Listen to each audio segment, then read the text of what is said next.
இயேசு கிறிஸ்துவின் நாமத்தினால் அவங்கள வாழ்த்துக்கிறேன். இந்த நாளில் யூதா 1 அதிகாரம் 22 வசனம், அதில் தெளிவான ஒரு வசனத்தை குறித்து தான் நான் பேசுகிறேன்.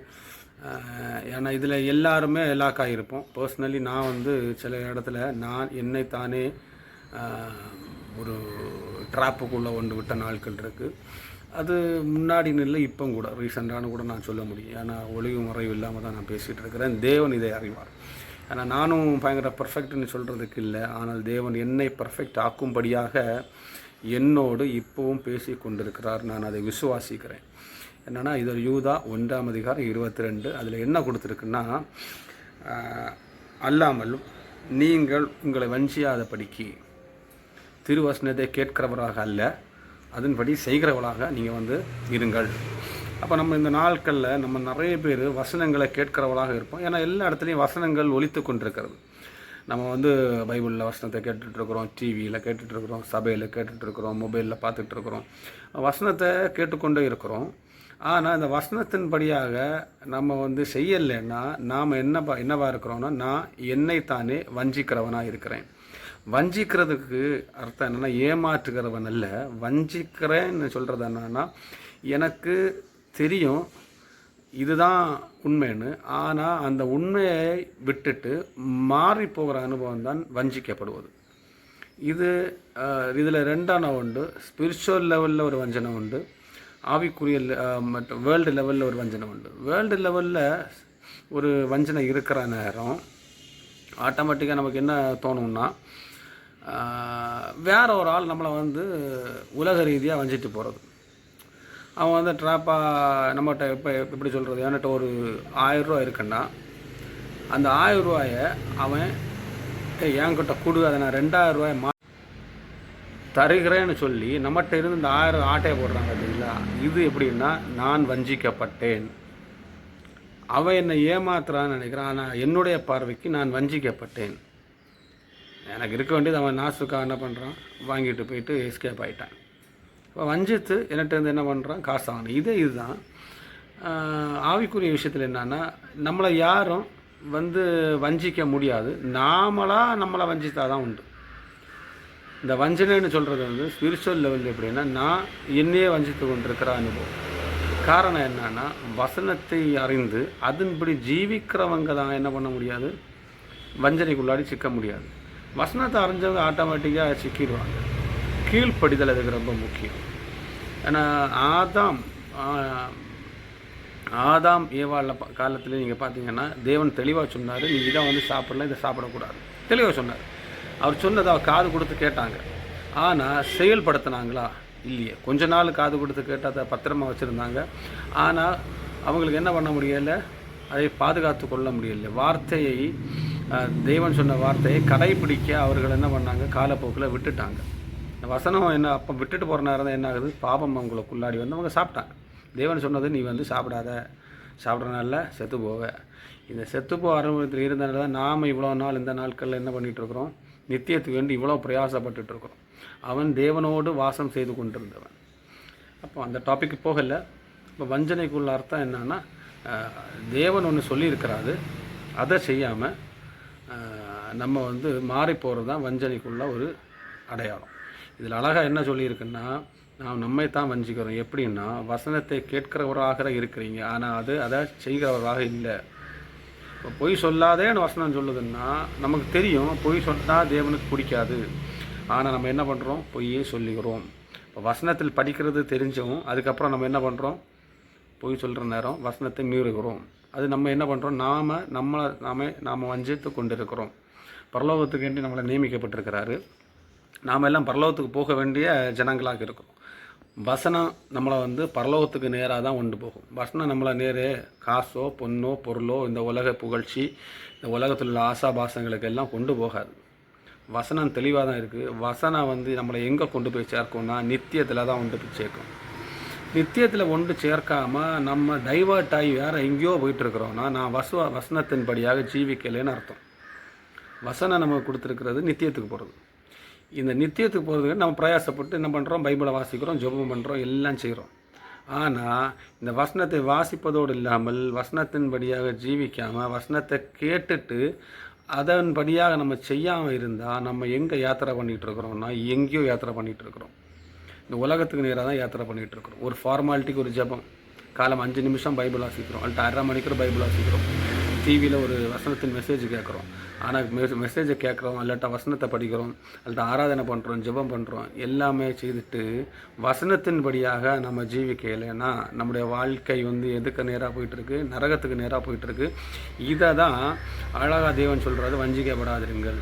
இது இனி இந்த வசனத்தின் மூலியமாக நம்ம எப்படி வஞ்சிக்கப்படுவோம்னா, யாராவது மெசேஜ் கொடுத்துட்டு என்ன பண்ணுவாங்க, நித்தியத்துக்கு நேராக ஒரு மெசேஜை கொண்டு போகாமல் இந்த உலகத்தில் உள்ள ஆசீர்வாதங்களுக்கும் இந்த உலகத்தில் உள்ள அற்புத அடையாளங்களுக்கு எல்லாம் வேண்டி ஒரு மெசேஜை பேசுவதாக இருந்தால், இயேசு கிறிஸ்துவின் இரத்தத்தை குறித்து பேசாமல், சிலுவையின் சுவிசேஷத்தை பேசாமல், பரலோகராஜின் சுவிசேஷத்தை பேசாமல், ரட்சிப்பை குறித்து பேசாமல், ஸ்நானத்தை குறித்து பேசாமல், பரிசுத்தாவியை குறித்து பேசாமல், பாவத்தை குறித்து பேசாமல், இந்த உலகத்தில் கடவுள் உங்களுக்கு வேண்டி எல்லாம் செய்து முடித்தார், எல்லா ஆசீர்வாதம் உங்களுக்கு கொடுப்பாரு. இப்போ இந்த வசனங்களை உண்மையான கருத்தை விட்டுட்டு நம்ம இந்த உலகத்து ரீதியான உள்ள ஆசீர்வாதங்களை குறித்து பேசுகிறதா இருந்துச்சுன்னா நாம் வஞ்சிக்கப்பட்டு கொண்டிருக்கிறோம்னு அர்த்தம். இதுக்கு லேக் ஆஃப் பாயிண்ட் என்னன்னா, வசனத்தை கேட்டு அந்த வசனம் உண்மையாக இல்லையான்னு கூட தெரியாமல் நம்ம ஜீவிக்கிற 4 பேர் வசனமே தெரியாது, கிறிஸ்டியன்ஸாக இருப்போம். அவங்க என்ன சொன்னாலும் ஆமாம் சொல்லுவோம். இப்போ அப்படி உள்ள காலகட்டத்தில் தான் நம்ம வாழ்ந்துட்டுருக்குறோம். இப்போ நீங்கள் நிறைய யூடியூப் சேனல்ஸ் பார்த்தாலும் பார்த்தாலும் இருக்குது. நம்ம என்ன பண்ணிகிட்ருப்போம்னா, அதை பற்றி நிறைய போகல, நான் கடவுளுக்குள்ளாடி இருக்கிறேன், அப்படி இருக்கிறேன், இப்படி இருக்கிறேன்னு சொல்லி இதெல்லாம் உண்மை தான். நான் என்ன எக்ஸாம்பிள் என்ன சொல்லுவேன்னா, எனக்கு ஒரு 1000 ரூபா தேவை இருக்குன்னு வைங்களேன். நான் ப்ரேயர் பண்ணேன், நாளைக்கு எனக்கு ஒரு 1000 ரூபா கிடச்சோன்னு அப்போ கடவுள்கிட்ட ப்ரேயர் பண்ணால் 1000 ரூபா கிடைக்கும் அப்படின்னு நான் நினச்சி முட்டாள்தனமாக அதுக்கு வேண்டி நான் கிறிஸ்டியனுக்கு லைஃபுக்குள்ளாடி போயிட்டுருக்கிறேன்னா என்ன போல் பெரிய முட்டாள் இல்லை. ஏன்னா 1000 ரூபாய் ஒருத்தனுக்கு கிடைக்கிற, இன்னொருத்தன்ட்ட போய் கை நீட்டி வாங்கினா 1000 ரூபா கிடச்சிட்டு போகும், கடன் வாங்கினா கிடச்சிட்டு போகும். அதுக்கு நான் ப்ரேயர் எல்லாம் பண்ண வேண்டிய தேவை கிடையாது. நான் எதுக்கு ப்ரேயர் பண்ணணும்னா, நான் வஞ்சிக்காதபடி இருக்கிறதுக்கு நான் ப்ரேயர் பண்ணணும். நான் என்னுடைய ஆத்துமாவை நான் நரகத்துக்கு நேராக தள்ளுகிறவனாக இருக்கக்கூடாது அப்படின்னு சொல்லிட்டு நான் ப்ரேயர் பண்ணணும். என்னை பலப்படுத்துங்கன்னு ப்ரேயர் பண்ணணும். இந்த குடும்பத்தையும் பலப்படுத்துங்க, நாங்கள் எல்லாம் நித்திய ராஜ்யத்துக்கு வரணும் அப்படின்னு சொல்லி ப்ரேயர் பண்ணணும். ஆனால் உண்மையிலே நம்ம அதெல்லாம் விட்டுட்டு உலக காரியத்துக்கு வேண்டி ப்ரேயர் பண்ணுற நேரம் தான் நம்மளுடைய வாழ்க்கையை நம்மளே வஞ்சித்து கொண்டிருக்கிறோம். எக்ஸாம்பிள் தான் ஆதாம் ஏவாள். அவங்களுக்கு நித்திய வாழ்க்கையை கொடுத்துட்டு அவர் என்ன சொன்னார்னா, எப்போ நீ சாப்பிடாத, இது காது கொடுத்து கேட்டான். ஆனால் அதை செய்ய முடிச்சுதா? சாப்பிட்டோன்னு என்னாச்சு? நித்தியத்துலேருந்து அவங்க வெளியே வர்றாங்க, மரண சாயலுக்குள்ளே என்ட்ராக வராங்க. இதே தான் நம்ம இப்போ மரண சாயலில் இருக்கிறோம்.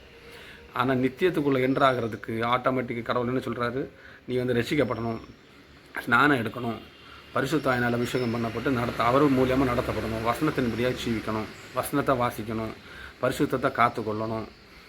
இன்னும் சொல்ல போனால் அவர் இரத்தத்தையும் அவர் மாம்சத்தையும் அனுதினமும் நீ பானம் பண்ணணும், பைபிள் அனுதினமும் படிக்கணும், அவருக்கு சத்தத்தை கேட்டு ஜீவித்து பழகிக்கொள்ள வேண்டும். கஷ்டம் வரும், துக்கம் வரும், எதை வந்தாலும் நீ விசுவாசத்தை விட்டுக்கூடக்கூடாது. இதுபோல் நிறைய கருத்துக்கள் நித்தியத்துக்கு நேராக தான் அந்த பைபிளில் எழுதியிருக்கு. ஆனால் அதை பற்றி நமக்கு ஒரு அவேர்னஸ் இல்லாமல் இந்த மாம்சத்தில் இருந்துட்டு இந்த சரீரம் மண்ணாக போகட்டும், எனக்கு நித்தியம் எல்லாம் வேண்டாம் அப்படின்னு சொல்லிட்டு நம்ம ஜீவிக்கிற மாதிரி இருந்தால் நம்ம ஆட்டோமேட்டிக்காக சொல்ல போகிறோம், நாம் நம்மளை வஞ்சித்து கொண்டிருக்கிறோம். இன்றைக்கி ஒரு தீர்மானம் எடுக்கணும், நாம் நம்மளை வஞ்சித்து கொண்டிருக்கிறோமா, இல்லைன்னா நீட்டாக அதுபோல் பழகிட்டு இருக்கிறோமா, வஞ்சனை இல்லாமல் வசனத்தின்படி படித்து வசனத்தை படிக்கிறது மாத்திரமில்லை அதன்படி ஜீவிக்கிறோமா, அதான் ட்ரை பண்ணுறோமான்னு அர்த்தம். ஒரு நாளில் எல்லாரும் வசனத்தின்படி ஜீவிக்க முடியாது. அனுதினமும் நானும் இதே தப்பில் செய்துட்டு தான் இருக்கிறேன். அனுதினமும் அது நான் ஓப்பனாக சொல்கிற காரணம் என்னென்னா, இந்த உலகத்தில் இருக்கிற எல்லாருமே ஏதோ ஒரு விஷயத்தில் தப்பு பண்ணிகிட்டே இருக்கிறாங்க. ஏன்னா இந்த உலகம் அசுத்தம் நிறைந்தது, இந்த உலகம் பிசாசின் பிடியில் இருக்கிறது. இன்னும் சொல்ல போனால் இந்த உலகத்துக்கு மெயின் ஆளுக அவன் தான் பண்ணிகிட்ருக்கிறான்.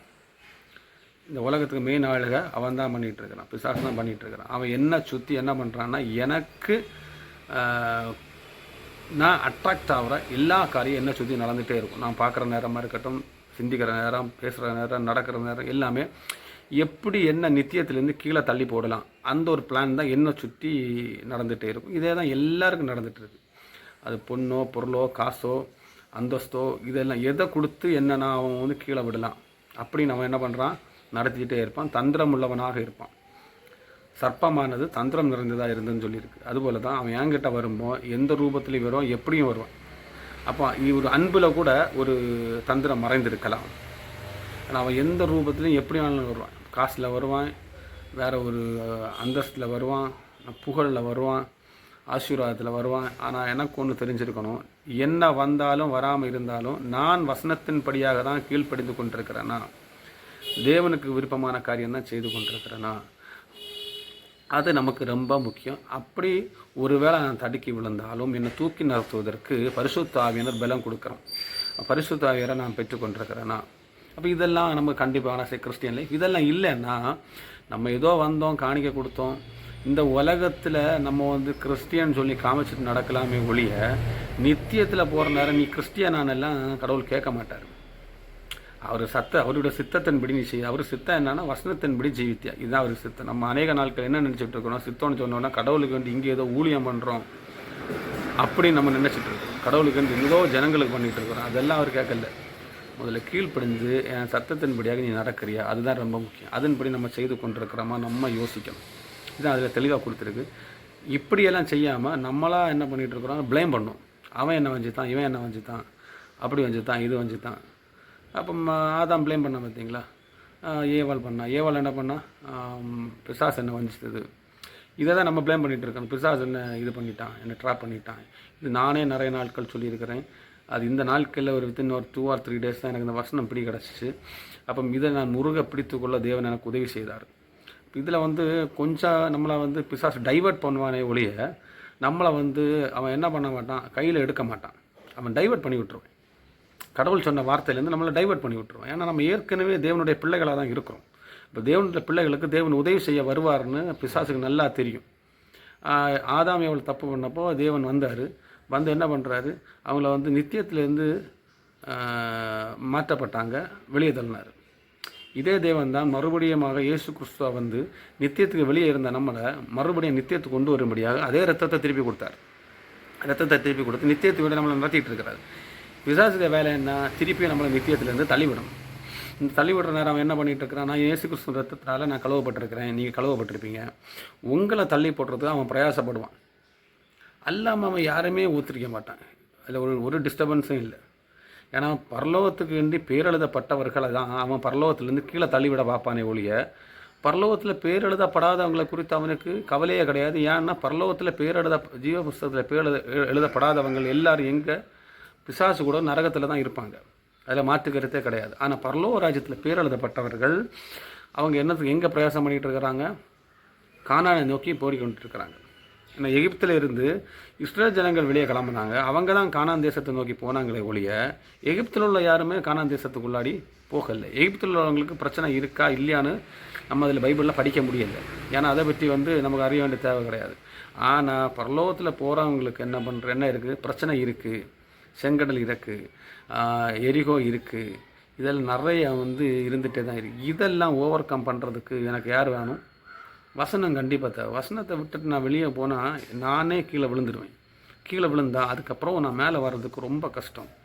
எனக்கு ஒரு குற்றுணர்வு எனக்கு உள்ளாடி வந்துடும். அதுக்கு விட்டு வெளியே வர்றதுக்கு எனக்கு ஒரு மடியாக இருக்கும். அப்போ இதெல்லாம் என்னத்துக்குன்னா, நாம் நம்மளை வஞ்சிக்கிறவளாக இருக்கிறோமா, வசனத்தை கேட்குறோம், ஆனால் அதன்படி செய்யறதுக்கு பிரயாசப்படுறோம். அதுக்கு பலன் யார் கொடுப்பா, தேவன் கொடுப்பார். தொடர்ந்துள்ள 2 வசனத்தில் கீழே பார்த்தீங்கன்னா அதுக்கு ஃப்ரீயாக போட்டிருக்கோம். வசனத்தின்படி செய்யாதவங்க எப்படி இருப்பாங்கன்னா, கண்ணாடிக்கு முன்னாடி நின்று பார்த்துட்டு நான் யாருன்னு தெரியும், பரலோகத்துக்கு உள்ளவேன்னு தெரியுது, நான் வந்து ரட்சிக்கப்பட்டவேன்னு தெரியுது, எனக்கு உள்ளாடி இருக்கிற பரிசுத்த ஆவியானவர் எனக்கு என்ன எதிர்பார்க்குறான்னு தெரியுது, எனக்கு அப்பியரன்ஸ் மொத்தமாகவே தெரியுது. தெரிஞ்சுட்டு நான் அந்த கண்ணாடியை விட்டு திருப்பி வர நேரம் வசனத்தை படிச்சுட்டு, வசனத்தை விட்டுட்டு பைபிளை மூடி வச்சுட்டு, பைபிளில் உள்ள காரியத்தை படிச்சுட்டு நான் திருப்பி உலக ரீதியாக வர நேரம் நான் அதை மறந்துடுறேன். நான் யாருன்னு உள்ள காரியத்தை மறந்துடுறேன். இது எனக்கும் சேர்த்து தான், எல்லாருக்கும் சேர்த்து தான். நம்ம வசனத்தை படிக்கிறோம், எல்லாம் அபிஷேகத்தில் ஆராதிக்கிறோம், ப்ரேயர் பண்ணுறோம், அது செய்கிறோம், இது செய்கிறோம். ஆனால் அந்த டைம் முடிஞ்சு நான் வெளியே வர நேரம் எனக்கு என்ன தோணுது, நான் நேராக உலக ரீதியாக நான் போயிடுறேன். இப்படி போகிறது அங்கே வந்து நம்மை தாமே வஞ்சிக்கிறவர்களாக இருக்கிறோம். இது நம்ம மைண்டில் இருக்கணும். இந்த நாள்லேருந்து தேவன்களை அதில் தூக்கி வெளியே விடுவார். நாம் வசனத்தை படிக்கிறவர்களாக இல்லை, வசனத்தின் மேல் ஜீவிக்கிறவர்களாக இருக்கணும். அப்படி ஜீவிக்கிறாங்க இல்லைன்னா நம்ம வந்து வஞ்சிக்கப்படுவோம். வஞ்சித்து எங்கே போயிடுவோம், ஆட்டோமேட்டிக்காக நரகத்துக்கு போயிடும். நித்திய வாழ்க்கைக்குள்ளே என்றாக முடியாது. பைபிள் நித்தியத்துக்கு வேண்டி மட்டும்தான் நம்மளை கொண்டு சேர்த்து கொண்டிருக்கிறது. அதை விட்டுட்டு ட்ராக்கு மாறி போகிறதா இருந்துச்சுன்னா நம்ம வஞ்சிக்கப்பட்டு கொண்டிருக்கிறோம் என்ற அர்த்தம். தேவன் உங்களை பலப்படுத்துவதாக. ஆமென்.